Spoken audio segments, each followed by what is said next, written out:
And I feel honored to be here, and I thank you and the organizing committee and the scientific committee for inviting me here and for supporting my work in many different ways. And I only want to thank all the people that has supported it, as I will be also in the end. Well, I have a claim here, is that the idea that in our commission we have conflicts is an issue that has not been too present in the CBT area.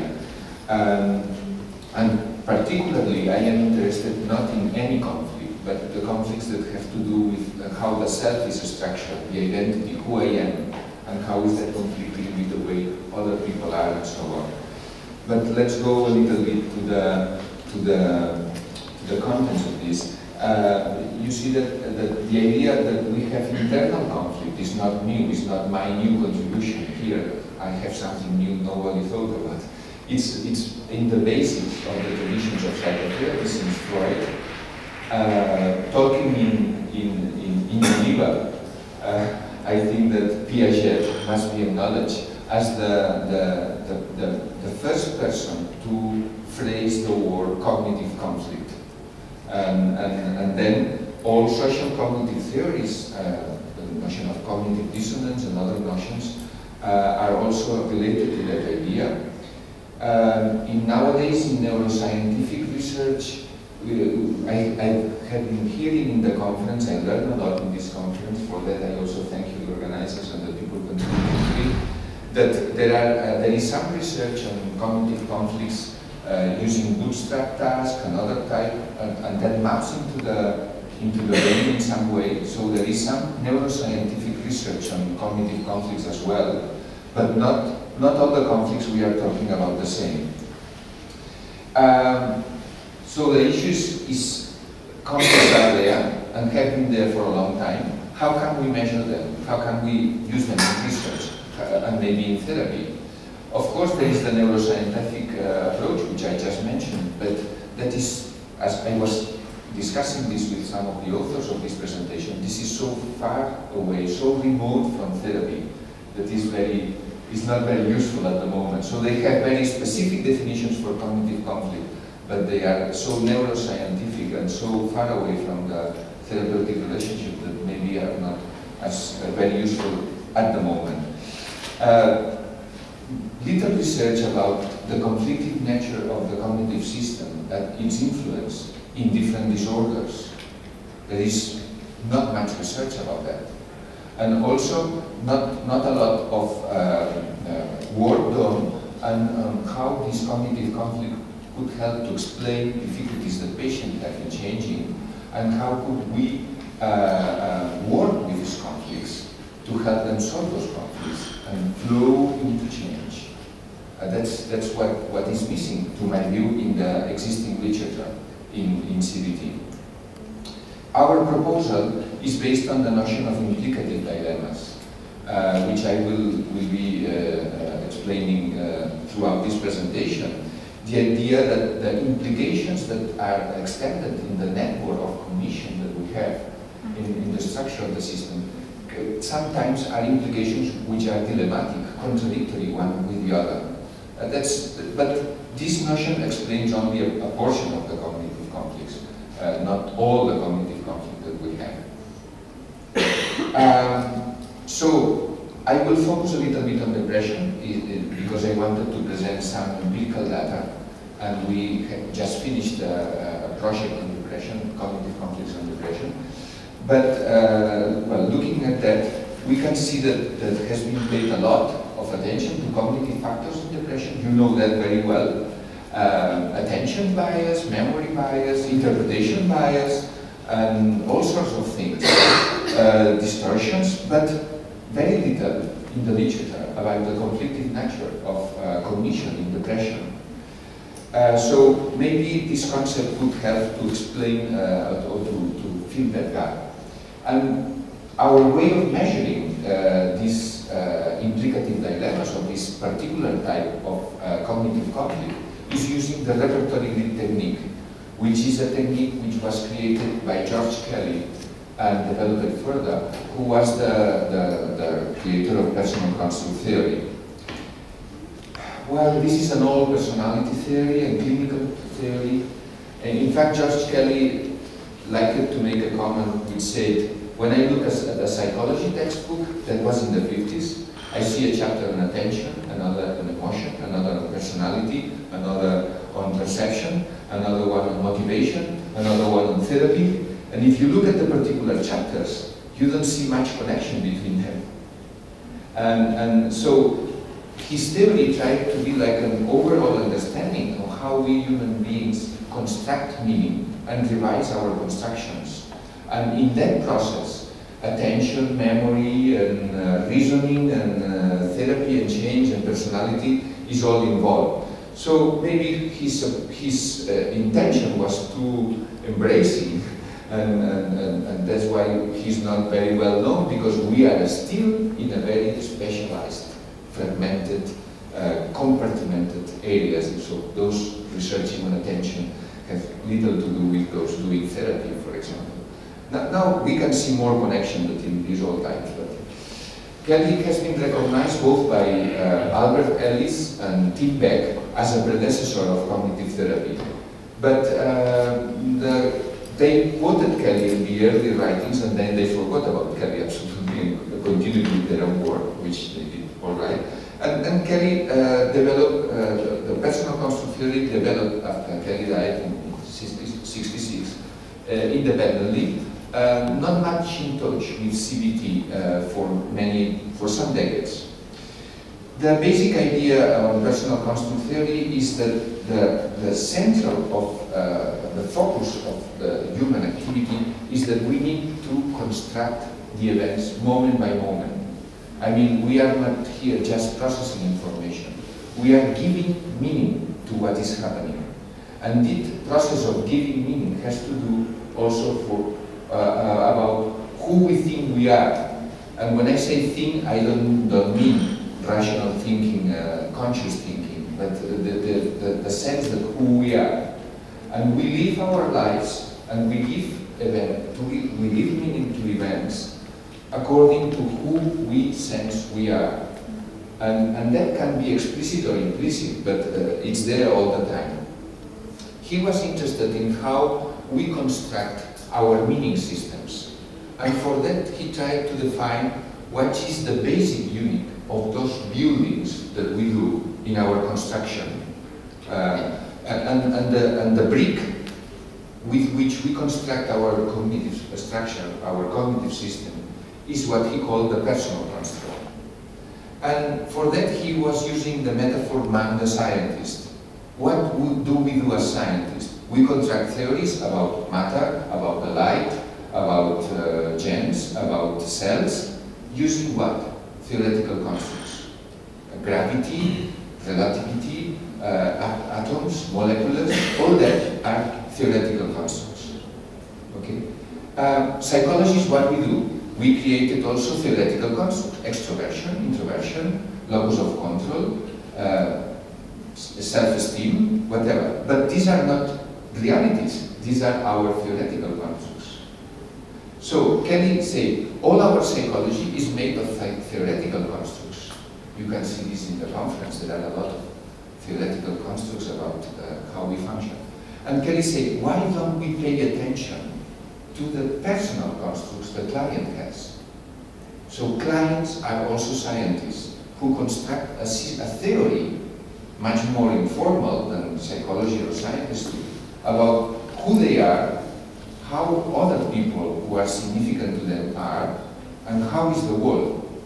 And this is why he used the term personal constructs, to decenter the psychology from their own theoretical and cherished constructs, and to try to go to the constructs that the person has, the way they construct reality.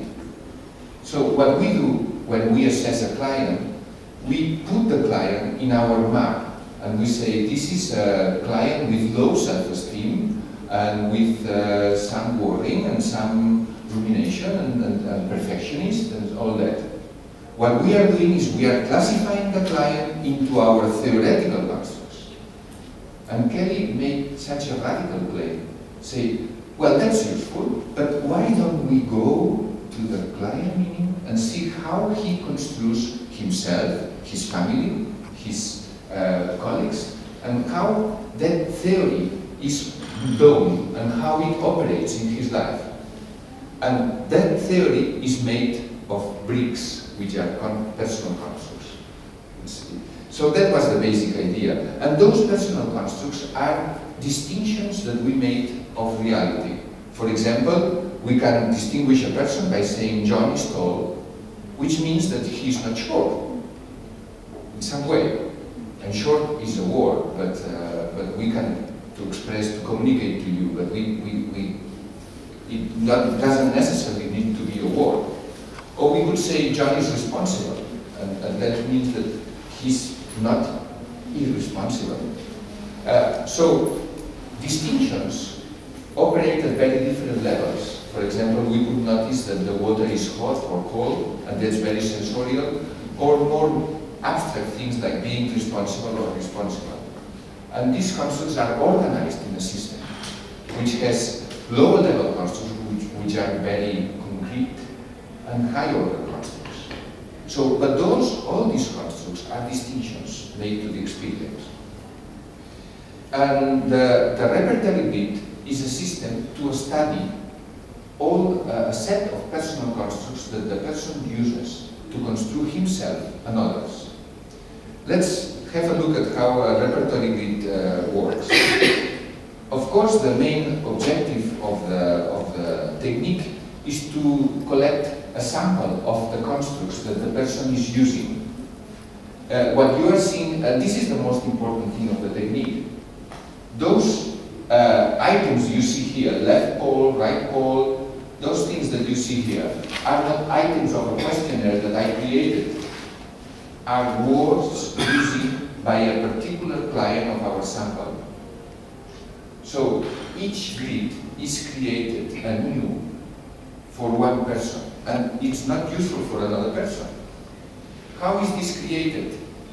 Because I don't use those constructs. They are a little bit strange to me. Okay, some of them I can familiarize. For example, being number 12, being a good person or a bad person. Well, I have that kind of construct as well. But the first one, I don't, well, maybe with other words. You know. But what I am doing here, I'm trying to familiarize with the theory this patient had about herself and others. Okay. And how I do that? I do that using elements. Elements are people in their life, for example, self now, daughter, mother, father, husband, friend, and also a persona she doesn't like, a non-grata person, and also the ideal self. Okay?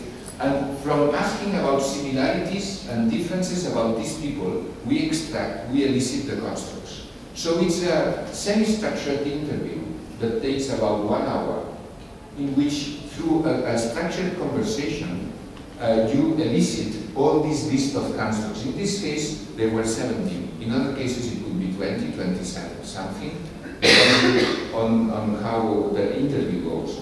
To administer the repertory grid, people need to have a certain training, which takes about 8 hours, in order to make it quite systematic and homogeneous, and to have the maximum variability coming from the client, not from the interviewer. But it's not, one of the main problems of the repertory grid is that it needs a lot of training. It's not like a questionnaire you can use with your client in 5 minutes or more. Then, once we have, for example, in this case, we have that, let's look at the good person, bad person construct, number 12. This client defines herself, has to apply the construct to every one of the elements. Okay? So, for example, she defines herself as quite a lot of good person, but not very much so. So, in the part down, you can see what the number means to the person for that element. For example, in the good person, bad person construct, most of the people are quite good people, okay? Except for the non grata, which is neither good or bad. But if we look, for example, at another construct, for example, concerned about number 8, concerned about others and selfish, we can see that there is some variability there. The non grata person is seen as very much selfish. Okay, so it's a way to explore how this person sees herself and other people and what would be ideal for her. Okay, well, from this data, there can be derived many measures. For example, measures of cognitive complexity. If she applies all the constructs in one way, or she differentiates between different constructs. For example, we see here that good person, bad person is not used exactly the same as selfish and concerned about others. Again, remember that these are their constructs, her constructs, not our items. So maybe they are confusing to you, as they are to me. But this is the challenge of working with the person constructs, that we enter in a realm of meanings which is not yours. And you have to familiarize and get curious about the things that surprise you. Okay, for the repertory grid, there is extensive literature. If you look at Google or any of this kind of searching machines, you will find there is, I think, almost 100 publications new every year since the creation. I mean, it's applied in areas like marketing research to see how people construct yogurts of different types, for example. It's used for many different things, also in clinical psychology, of course. But what we created is a measure for what we call implicative dilemmas, based on the comparison of these two elements, self now and ideal self. Based on that, we try to identify which constructs are discrepant. That means the self is far away from the ideal self. For example, she doesn't love herself at all. You can see for the self, the score is a 7, which means that is the right pole, and she doesn't love herself a lot. So she actually is the maximum, that she could not love herself. But what is her ideal? Her ideal would be to love herself, number one, to love herself very much so. So now here we have a construct in which the person is discrepant. Do you understand that? Is that understandable? So you can see that the same with happy depressed. So she's patient, it's easy to find that, right? It's understandable. It only confirms that she doesn't feel happy. Okay? But I missed some other discrepant constructs. Can anybody help me and tell me which other discrepant constructs do I have here that I missed? First one. Thank you. Okay? She's sort of repressed, very much repressed. She holds back. She retains everything. And she thinks that the good thing would be to speak her mind. Okay. So that's another one. Is there any other one of discrepant? Did I forget any other one? 6. Number 6. Thank you. Well, now, exactly. You can see that 5 is already in the other pole. So she would like to be at least a little calm. Instead, she sees herself as very nervous and anxious. That's precisely the putting point, when the self and the ideal are in different poles. We consider that a discrepant construct. That would be evidence in favor of the well-known hypothesis that depressive patients have low self-esteem. But here I have data in favor that depressive patients have high self-esteem instead of low. I don't know what I did. This is evidence for low self-esteem, right? Because the self and the ideal are distant. So I am not as I would like to be. That's an indirect measure of self-esteem. And in these constructs we can see that the patient has low self-esteem. In these constructs. But then let's look at 2 different kinds of constructs. For example, these are called congruent constructs. in these constructs, for example, she sees herself as cheerful, and the ideal is being cheerful. So she has congruence on that. She doesn't want to change that construct. She doesn't want to be embittered. She sees herself as protecting people who need help, who is being neglected, who is being abused in some way. And she sees people who doesn't do that as people who have no blood, people who don't react to a situation where it needs your action to protect someone. Okay. In Spain, we have a saying that he has his blood is water. Okay, it's like that. She doesn't move for everything. She doesn't mobilize to help someone. Okay, I think so. These are congruent constructs, right? Can you follow that? Is that obvious to you? I think I missed some other congruent constructs. Can you help me? 10. Okay. So yeah, in that point, she's about the exact point of being as snooty and as lonely. It's about that. Any other else? 17. Most important. 17, most important. Good, thank you, Franz. She sees herself as a very, very romantic person. And what is her ideal? To be very, very romantic. Okay? Let's look at good person, bad person. That's an interesting one.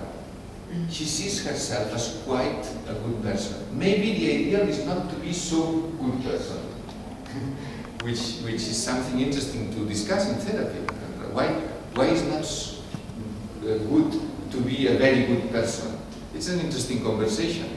Probably her experience is that she has been a very good person with many people and then things fail somehow, which is an interesting conversation to discuss in therapy. So from the constructs itself, you can generate a lot of therapy work coming from how she constructs reality. Okay? So there are several constructs here in which we could support the hypothesis that this depressive patient has a good self-esteem. Okay? Because she sees herself as romantic, as good person, you know, and as concerned about others. And so I would challenge the idea that low self-esteem is a good hypothesis for explaining depression. I think it's only partially good. I think there is good constructs, a good number of constructs supporting low self-esteem, but there are other constructs supporting high self-esteem. And the contradictory links or implications among them are more of the problem than only the self-esteem part, the low self-esteem.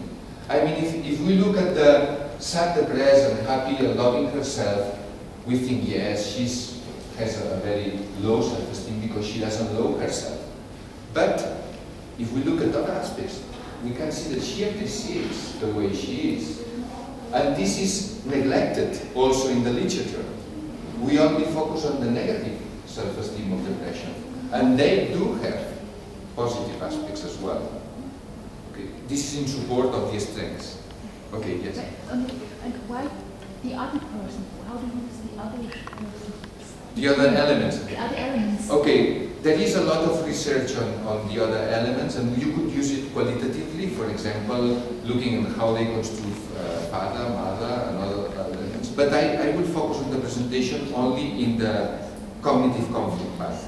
But we can, if you want, we can correspond later, and I can show you other publications in which a more thorough analysis of the repertoire is done. Okay, this is an example of an implicative dilemma. Okay, let's begin with the congruent construct. You remember that she constructed herself as protector. Okay, and she didn't like to be unemotional, without. Do you remember that from the data? Okay, so that is a congruent construct. For that, she doesn't want any change. She doesn't need any change.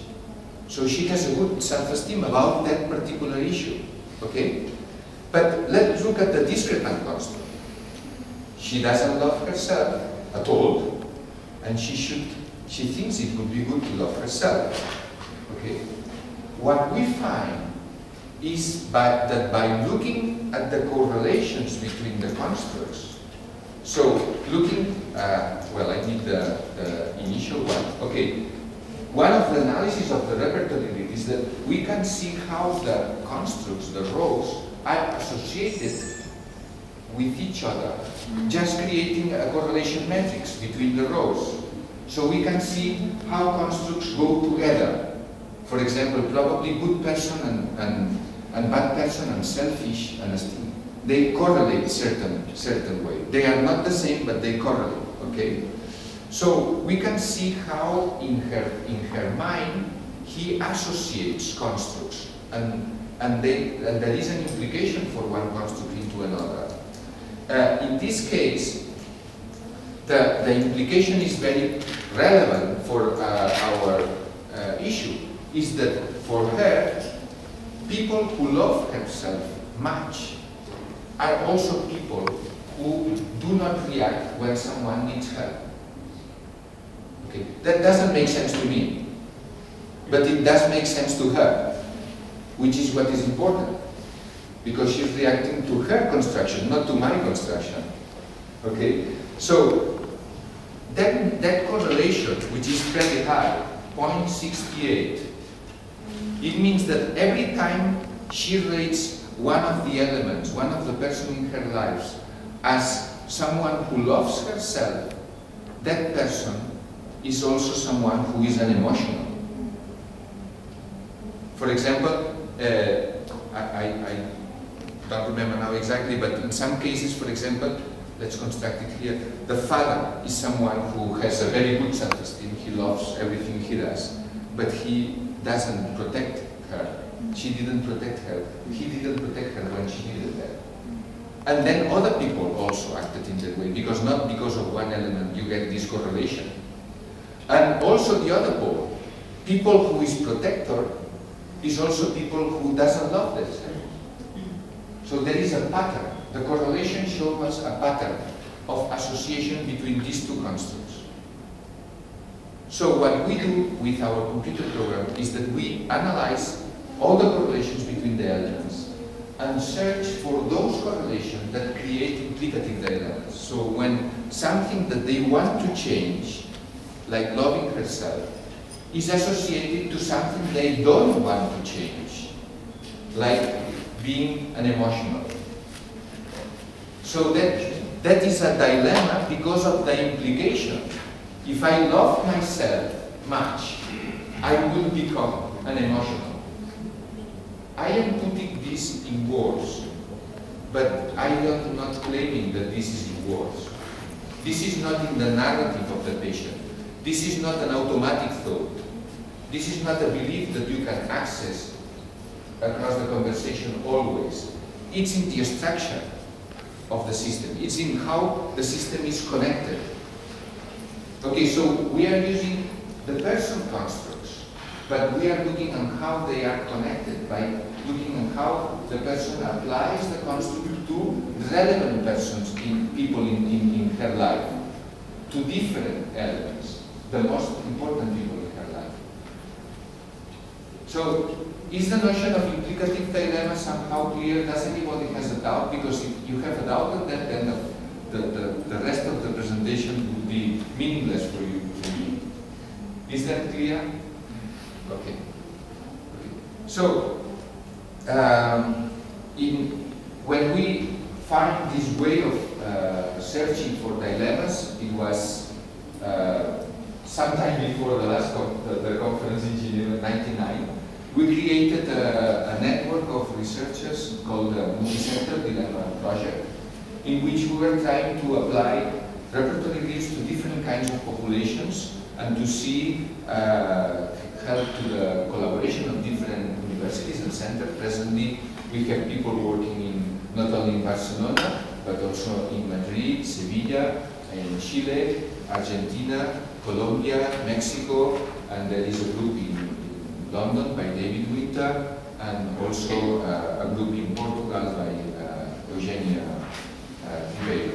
And we are working collaboratively to examine across different samples. We have been working, we have data published on fibromyalgia, on bulimia, on social anxiety, and also in irritable bowel. So we have several publications on that you can access if you look for it in the internet, and so you can find. But what I'm going to, the main focus also of the project, I was forgetting about that, and it's the most important, is that we try to design methods of working with the client, how to work with this, how to focus your intervention on this specific dilemma of this specific client, which is different from the dilemma of this client or this other client, and how to work with that and try to find a way to resolve that dilemma. Because if the dilemma is solved, our hypothesis is that the change from not loving herself to loving herself, which is a change both the client and the therapist want to achieve, would be more fluid, would be more easy.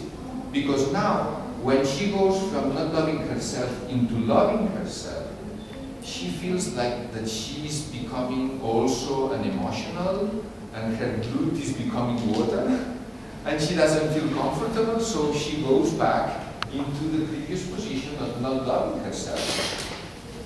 And so that's a factor of what is called resistance to change, and that's why, for example, in depression there is a lot of problem with that.